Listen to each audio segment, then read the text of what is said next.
Buenas, una vez más. En esta ocasión vamos a hacer un repaso rápido por los artículos de la Ley de Bases que se encuentran entre el artículo 29 y el 45. No entraremos en las disposiciones comunes a las entidades locales porque ya considero que tiene un diferente ámbito objetivo que merece ser tratado aparte, y entonces nos quedaremos un poco tratando los regímenes especiales y aquellas entidades con regímenes peculiares o ya sabéis, el tema de los cabildos, el tema de las mancomunidades, el tema de las áreas metropolitanas. Empezamos por el capítulo 4, habla de regímenes especiales. En el 29, importante, se nos habla del concejo abierto. En principio, el concejo abierto puede provenir de tres fuentes. A ver si consigo explicarme. Se dice que funcionan en concejo abierto, primero, los municipios que tradicional y voluntariamente cuenten con este régimen singular o este singular régimen de gobierno y administración.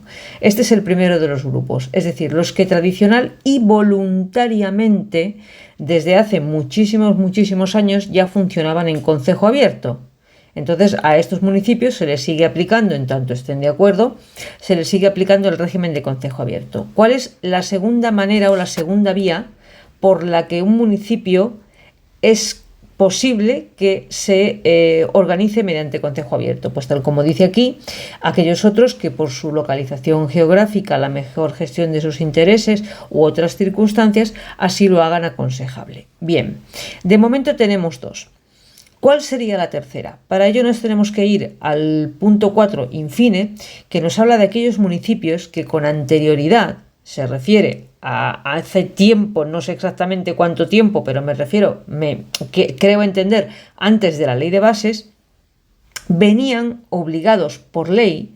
Fijaos la diferencia entre el punto A, que dice voluntariamente, y el 4 infine, que habla de venían obligados por ley en función del número de residentes a funcionar en concejo abierto. Entonces, esas son las tres posibilidades que nos vamos a encontrar de concejo abierto. Vamos a ver un poquito más el artículo 29. Se dice en el apartado 2 que constituyen la constitución de un concejo abierto de los municipios a los que se refiere el apartado B, es decir, aquellos en los que la localización geográfica lo haga aconsejable, requiere petición de la mayoría de los vecinos, decisión favorable por mayoría de 2/3 de los miembros del ayuntamiento y aprobación por la comunidad autónoma. Evidentemente nos está dando a entender que estos, si ya existían, siguen funcionando así, y si no existían, pueden optar, en vez de por funcionar su gobierno y administración bajo el régimen del ayuntamiento, pueden optar mediante los requisitos que en el número 2 se nos muestran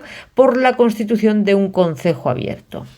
En el número 3 se dice que pues el gobierno y la administración corresponde al alcalde y a una asamblea vecinal de la que formarán parte todos los electores, y que su funcionamiento se ajustará a lo dispuesto por la legislación autonómica en régimen local.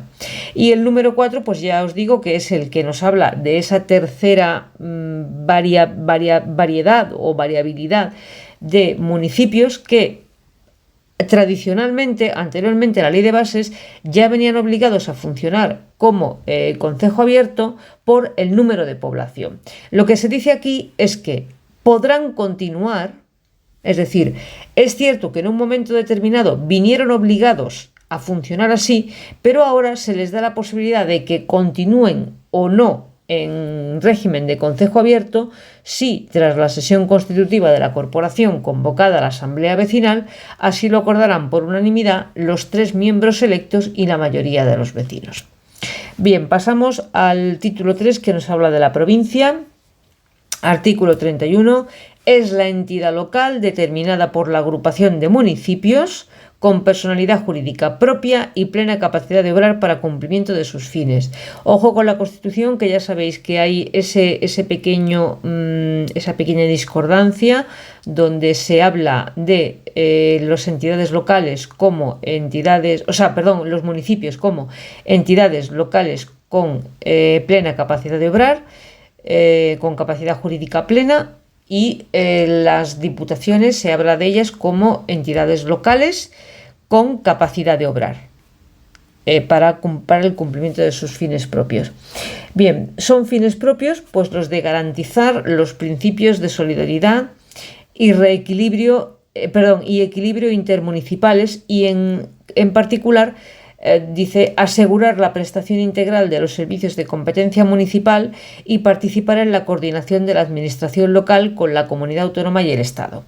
Esto no deja de ser un brindis al sol, es decir, las diputaciones aquí han perdido cualquier papel dentro de la organización territorial que pudieran haber tenido en algún momento. ¿En favor de qué? Fundamentalmente de la organización autonómica y de la organización municipal, porque aquí se habla, como veis en el punto A, de asegurar la prestación inicial, pero luego se dice, como bien sabéis en el número 26, cuando se habla de los servicios esenciales, y aquí en estos artículos también lo vamos a ver, que aquí lo único que puede hacer la Diputación es proponer fórmulas. Y proponer fórmulas y hacer un brindis al sol es lo mismo. O sea, tú propones y si el otro no quiere, pues no hay nada que hacer. Por eso digo que el papel de la provincia queda aquí un poco mermado, pero en fin, pues es asegurar la prestación integral de los servicios de competencia municipal, pero ojo, porque si la entidad local insiste en que lo presta por sí mismo, ya sabéis que se declaró inconstitucional ese fragmento del artículo 26 en el que podía entrar, digamos, supliendo a la entidad local, podía entrar en la Diputación. Ya no puede. Lo único que puede hacer es proponer fórmulas. O sea, nada.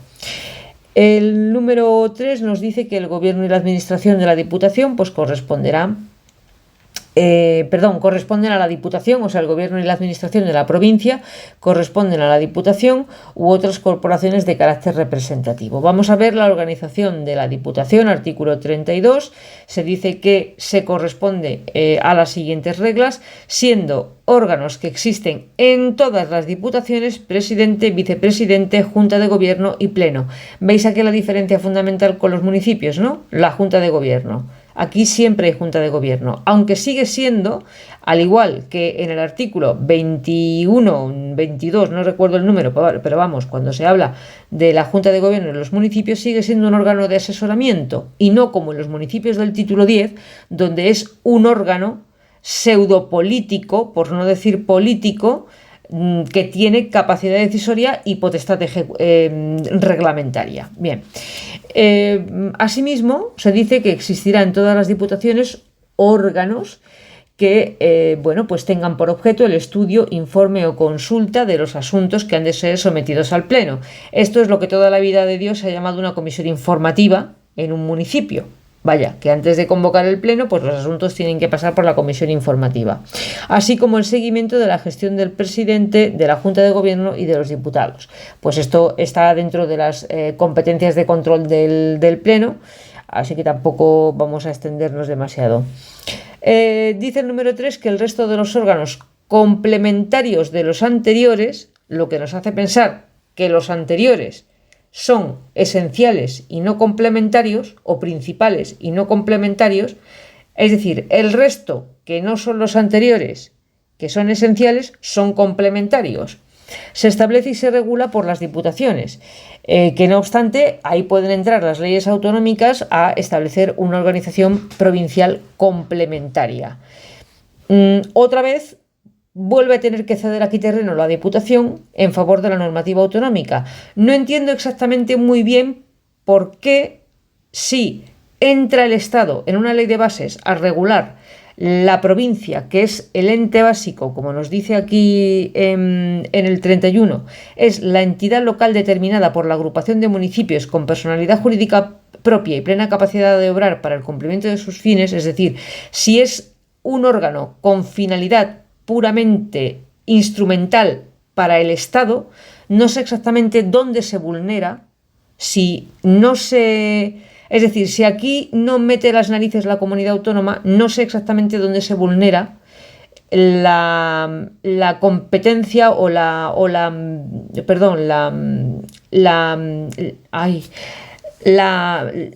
autonomía competencial de las comunidades autónomas. Pero bueno, esto es otro brindis al sol. Bien, el artículo 32 es bis, este es novedoso, personal directivo de las diputaciones, cabildos y consejos. Nos viene a decir que en principio pues el nombramiento de estas personas debe hacerse con criterios de competencia profesional, experiencia, funcionarios de carrera del grupo A1 o habilitación, es decir, tanto de las comunidades como de las entidades locales como del Estado o habilitados. Y luego nos dice, para terminar, diciéndonos que, dice, bueno, total, si tampoco tienen condición de funcionarios, no pasa nada. Pues nada, otro brindis al sol. Lo que sí me queda aquí es que lo he puesto aquí como interrogación, porque dice que en principio serán nacional, cuerpos que pertenezcan a escalas clasificados como subgrupo A1, hasta ahí se entiende, salvo que el correspondiente reglamento orgánico permita que no reúnan la condición de funcionario. Y yo me pregunto aquí, si por cualquier razón no cuenta con reglamento orgánico, que no sería lo ordinario, lo normal es que contara con un reglamento orgánico, pero si no contara con reglamento orgánico, en este caso la Diputación, el Pleno por mayoría absoluta podría tomar esta decisión de sustituir al funcionario por un no funcionario. No sé, yo ahí lo dejo.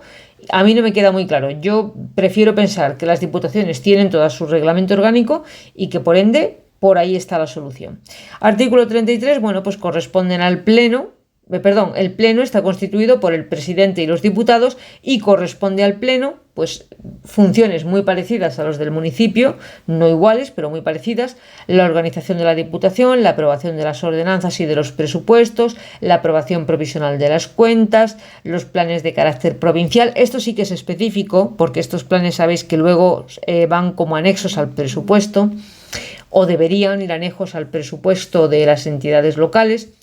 El control, la fiscalización de los órganos de gobierno, la aprobación de la plantilla, la alteración de la calificación jurídica de los bienes demaniales, el planteamiento de conflictos de competencias con otras entidades locales y demás administraciones públicas, el ejercicio de acciones judiciales y administrativas y de defensa de la corporación en materias de competencia plenaria. Aquí la verdad es que yo no sé muy bien de qué se tiene que defender, porque como prácticamente no tienen ninguna competencia relevante o con sustantividad propia, pues no sé exactamente qué es lo que tiene que defender, pero bueno, en fin, esto es lo que dice la ley y hay que aprendérselo. La declaración de lesividad, la concertación de operaciones de crédito, esto sí, ojo con esto, no es lo mismo que en el municipio, no os confundáis. La concertación de operaciones de crédito cuya cuantía acumulada en el ejercicio económico no exceda del 10% de los recursos ordinarios, salvo las de tesorería, que que serán competencia del Pleno cuando superen el 15% de los ingresos corrientes, que no ordinarios, liquidados en el ejercicio anterior. Y por último dice las demás que les atribuyen las leyes, y luego está la función o la atribución de la moción de censura y la cuestión de confianza. El artículo 4 nos habla del presidente, de quién es y a quién le corresponde, y se dice que le corresponde dirigir el gobierno y la administración de la provincia, representar a la Diputación, convocar y presidir las sesiones del Pleno con voto de calidad, asegurar la gestión de los servicios, desarrollar la gestión económica, las operaciones de crédito. Esto es importante, cuando estén previstas en presupuesto y no superen por su importe acumulado dentro de cada ejercicio económico el 10% de los recursos ordinarios. Acordaos que esto de por su importe acumulado, creo recordar que en el 21 no lo ponía, pero yo os lo comenté. Digo, ojo, que esto es acumulado. Si yo hago una por un 7% más otra por un 7%, al final tengo un 14% y no lo puede hacer el presidente. Lo tiene que hacer el Pleno. Bueno, pues aquí sí que lo dice, por su importe acumulado dentro del ejercicio económico, que no supere el 10% de los recursos ordinarios, salvo las de tesorería, que no podrán superar el 15% de los ingresos corrientes, que no ordinarios, liquidados en el ejercicio anterior. Aprobar la oferta de empleo público, desempeñar la jefatura superior de todo el personal, la iniciativa para proponer la declaración de lesividad, ordenar la publicación, ejecución y hacer cumplir los acuerdos de la Diputación. Y por último, en el punto número 2 se nos habla de la posibilidad de delegar algunas de estas competencias, salvo la de convocar y presidir las sesiones del Pleno y la de la Junta de Gobierno, la de decidir los empates con voto de calidad, y la concertación de operaciones de crédito. También incluye, dentro de las que no se pueden delegar, la jefatura superior de todo el personal, concretamente la aplicación de las sanciones de separación y despido. Por último, dice que corresponde asimismo al presidente el nombramiento de los vicepresidentes. Artículo 35 nos habla de que la Junta de Gobierno se integra por el presidente y un número de diputados no superior al tercio del número legal. Esto también nos resulta familiar con los municipios, nombrados y separados libremente por aquel dando cuenta al Pleno. ¿Qué hace la Junta de Gobierno? Pues es un órgano de asistencia al presidente. Es lo mismo que los municipios, sí, exactamente, es lo mismo que los municipios ordinarios, quiero decir, los que no tienen la consideración de municipio de gran población, los del título 10. Y por último, pues se nos habla de la posibilidad de que los vicepresidentes pues sustituyan por su orden de nombramiento en casos de vacante, ausencia o enfermedad, pues al presidente. El capítulo 2 nos habla de las competencias de la Diputación.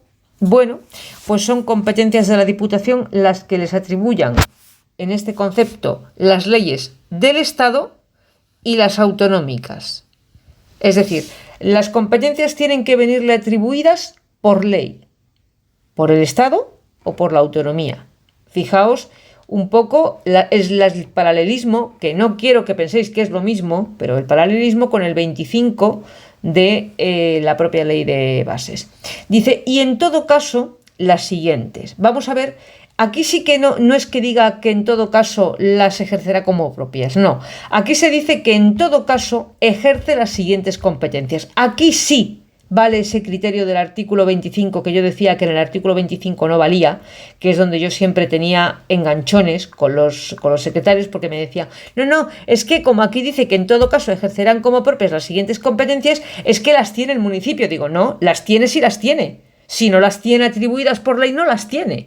En este caso, sí. Las tiene, en todo caso, la Diputación, porque le vienen atribuidas por medio de esta ley, a través de esta ley, tienen la coordinación de los servicios municipales, concretamente las del apartado A del número 2 del artículo 31, que vienen a ser los servicios esenciales de las entidades locales de menos de 5.000 habitantes del artículo 26. Total, un brindis al sol, porque habla de la coordinación de los servicios municipales. Aquí, autoridad, cero.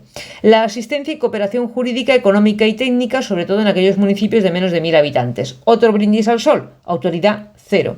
Prestación de servicios públicos de carácter supramunicipal y en su caso el fomento y en su caso supracomarcal y el fomento o en su caso coordinación de la prestación unificada de servicios de los municipios en su respectivo ámbito territorial. Esto sigue siendo otro brindis al sol. Ahora veréis por qué. Porque se dice en el punto E, ejercicio de funciones de coordinación. Pues esto y nada es lo mismo. Asistencia en la prestación de los servicios de gestión de recaudación tributaria. Pues lo mismo, porque esto además hay municipios, en municipios donde yo he estado, lo tienen encargado no a la Diputación, sino a un órgano que es un ente del sector público que no es la Diputación, con lo cual tampoco a la Diputación ni siquiera le queda eso. Y por otro lado, la contratación centralizada en municipios con población inferior a 20.000 habitantes. Esto depende de cómo se lo monte la Diputación. El seguimiento de los costes efectivos, y se dice que cuando la Diputación detecte que estos costes son superiores a los de los servicios coordinados o prestados por ella, ofrecerá a los municipios su colaboración. Otra vez, un brindis al sol. ¿A qué se tiene que limitar la Diputación? A ofrecer. Oye, te ofrezco que tal, pero siempre va la ley un poco, la tiene ahí como una espada de Damocles diciendo no te vayas a pasar, porque en el momento que te pases te declaramos inconstitucional por injerencia competencial, bien autonómica o bien local, cuando en realidad la Diputación tendría que tener una cierta autoridad para coordinar los servicios de forma efectiva, porque con sugerencias no se coordina nada. Pero bueno. Y por último se dice la coordinación mediante convenio del servicio de mantenimiento y limpieza de los consultorios médicos. ¿Sabéis que el mantenimiento y limpieza de los consultorios médicos es competencia municipal? Yo no lo sabía hasta que lo estudié, ¿vale? Yo pensé que en el ayuntamiento estábamos pagando esto y que en realidad no nos correspondía, pero sí que es una competencia municipal. Aquí lo que se habla es la coordinación, pues en el mismo caso que estamos hablando en el apartado anterior, cuando esto resulte muy caro a un solo municipio, pues la Diputación puede proponer que nos coordine o se coordinen con ellos para que al ser más municipios la gestión de este servicio resulte más eficiente. Pero vamos, esto lo que yo digo, esto y autoridad, cero. A los efectos de lo dispuesto en las letras A, B y C del apartado anterior, la Diputación o entidad equivalente se dice que aprueba anualmente un plan provincial de cooperación a las obras y servicios, que es el plan provincial que ya os decía yo, que tiene que ir anexo al presupuesto, y asegura el acceso de la población de la provincia al conjunto de los servicios mínimos. Pues es que es lo mismo, es decir, yo como municipio soberano y autónomo presto los servicios, los estoy prestando a un coste X, y si resulta que superan el coste medio de los municipios que están a mi alrededor, la Diputación se tiene que limitar a decirme: oye, ¿te parece que lo gestionemos de otra manera? Bueno, pues nada, esto respecto de los servicios mínimos, queda claro el artículo 26. En el artículo 37 distinguimos dos figuras, que es por un lado la encomienda de gestión y por otro la delegación. Se dice en el número 1 que las comunidades autónomas podrán delegar competencias en las diputaciones, así como encomendar a estas la gestión ordinaria de servicios propios en los términos previstos en los estatutos correspondientes. Recordad que la encomienda de gestión es una figura que se regula en el artículo 11 de la 4015 y que habla de una simple... Es un encargo de actividades de tipo material que nunca pueden ser prestaciones propias de la ley de contratos, donde nunca hay desconcentración y, si me apuras, tampoco descentralización, porque lo que hay es un acuerdo por el que te encargan la realización de actividades de tipo material. Así que esta es la primera opción, y la segunda opción es la delegación, que se dice que el Estado podrá delegar pues en las diputaciones competencias de mera ejecución cuando el ámbito provincial sea el más idóneo para la prestación de los correspondientes servicios. La delegación, ya sabéis que no lleva implícita, o no debería llevarlo, la desconcentración, es decir, la titularidad de la competencia sigue siendo del titular, sea autonómica o estatal. Aquí lo que se delega es el ejercicio de las funciones en los términos del acuerdo de delegación, porque esto deberá materializarse en un acuerdo de delegación. Seguimos adelante, vemos en el capítulo 3 los regímenes especiales, distinguimos aquí 3 artículos. A ver si consigo no liarme, porque yo con esto siempre me lío bastante. En el 39 tenemos, por un lado, los órganos forales de Álava, Guipúzcoa y Vizcaya, que estos se rigen por su normativa propia. ¿De acuerdo? Y luego, ya si tienen lagunas o si necesitan de algo más, está la ley de bases con carácter supletorio. Pero en principio, los territorios forales de Álava, Guipúzcoa y Vizcaya se rigen por su normativa propia. Punto. Siendo la ley de bases supletoria. Después tenemos las uniprovinciales y la foral de Navarra, que lo que hacen es asumir las competencias de la Diputación, con lo cual pasan a regularse por las normas que regulan la Diputación y que hemos visto aquí en esta ley. El papel es distinto. ¿Veis cómo en los territorios forales hay una normativa propia y luego se dice, y si eso luego ya entrará la ley de bases? Aquí no. Aquí lo que se dice es que asumen las funciones propias de la Diputación y por lo tanto se regulan por la normativa de la Diputación, salvo Baleares.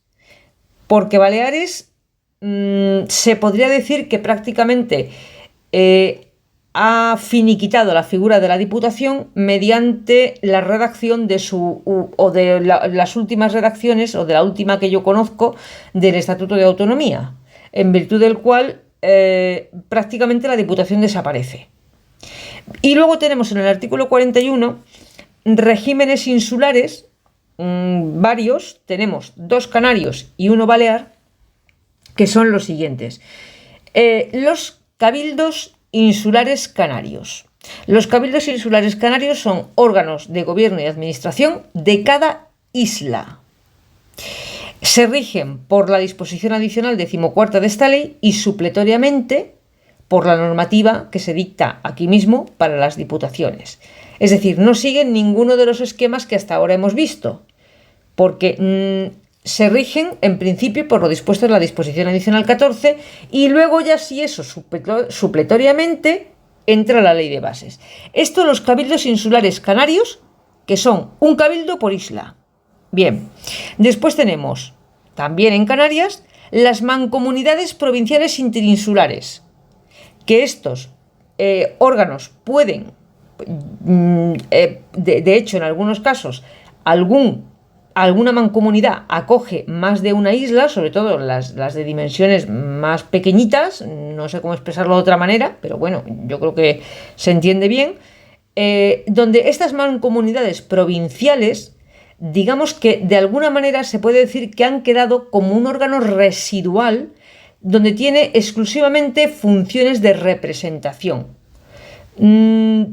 Esto a la hora de elegir los representantes para las mancomunidades provinciales interinsulares canarias y los cabildos insulares canarios se hace en urnas diferentes, ¿de acuerdo? En fin, no, tengo que... Olvidaos de esto porque me estoy metiendo donde no me tengo que meter. Quedaos con que son 2 órganos lo que hay en el archipiélago canario. Los cabildos, que son por isla, un cabildo por isla, que lo que hace es regirse por la disposición adicional 14 y luego ya sí eso por la ley de bases, y las mancomunidades, que se quedan un poco como órganos exclusivamente representativos y que parece ser que se regulan por lo que disponga el Estatuto de Autonomía Canario.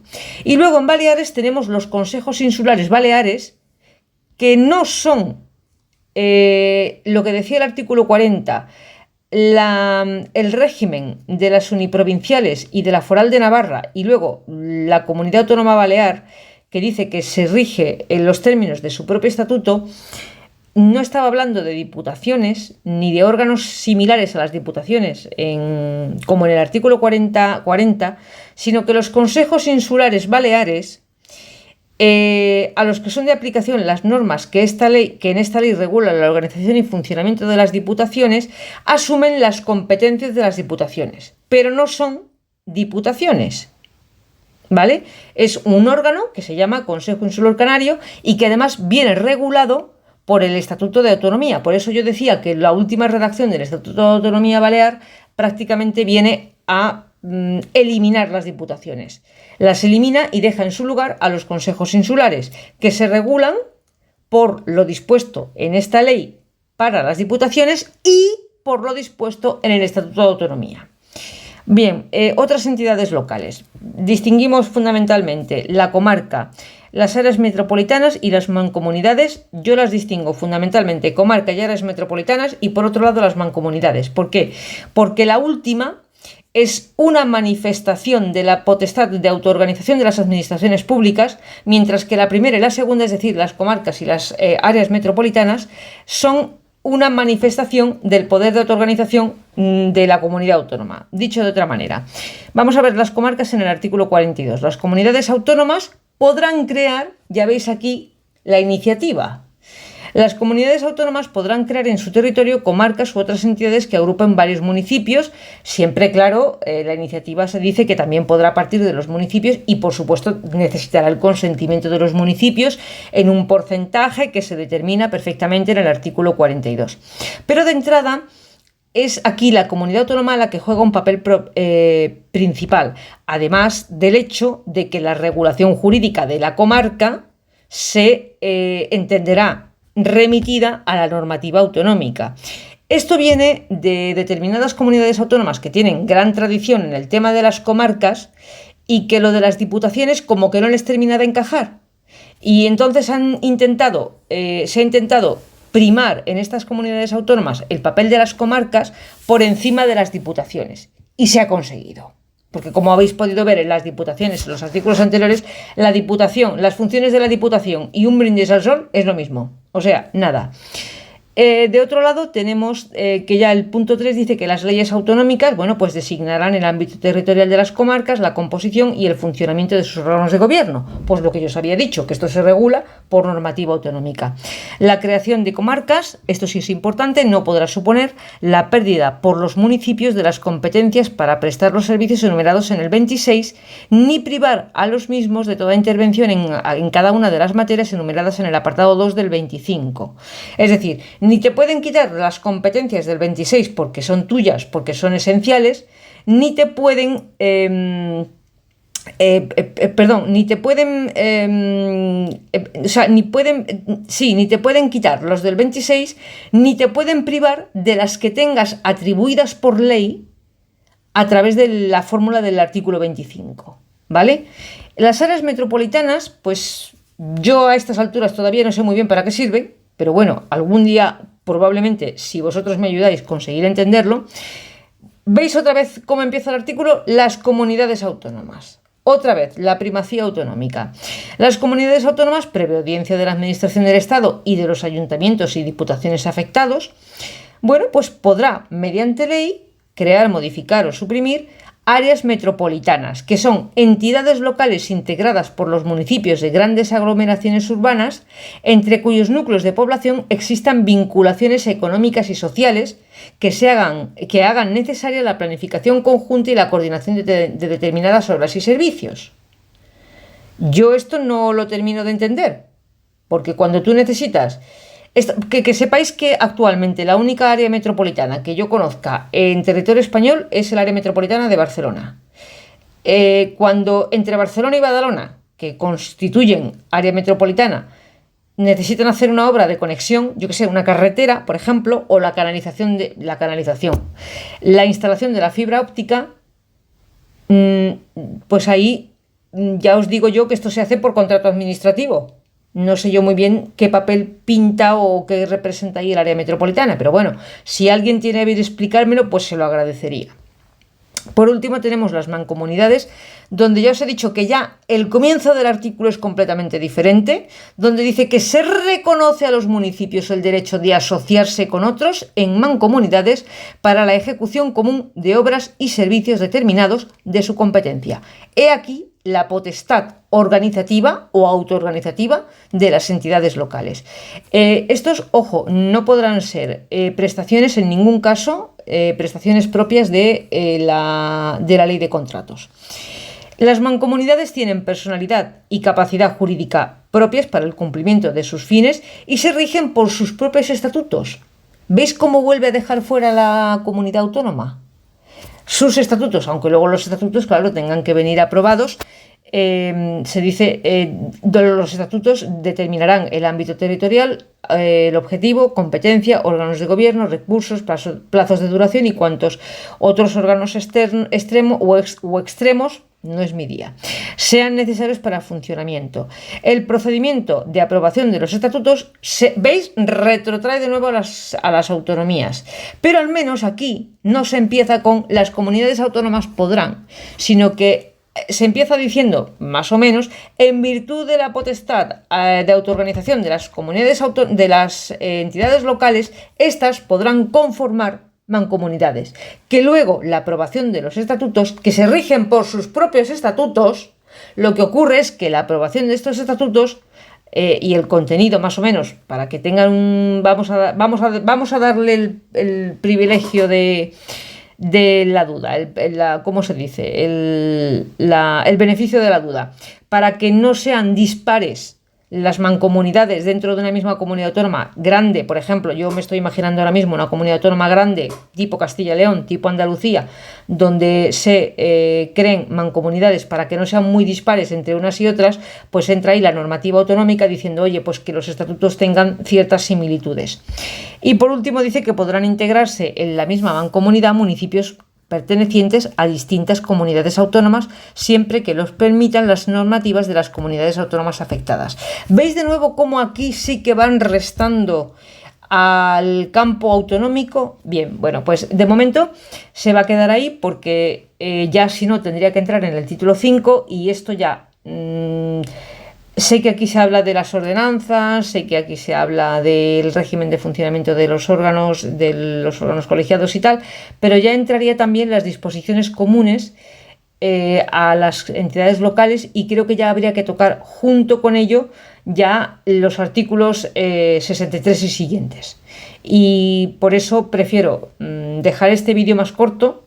En este campo hemos tocado pues los concejos, los regímenes especiales, hemos tocado la provincia y hemos tocado pues las entidades supramunicipales, por decirlo de alguna manera. Y con esto pues dejo el vídeo y a ver si consigo pues hacer el siguiente, a ver cuándo puedo. Venga, un saludo, espero que os sirva de algo. No sé si, creo que me he trabado mucho esta vez, pero bueno, un saludo y gracias a todos.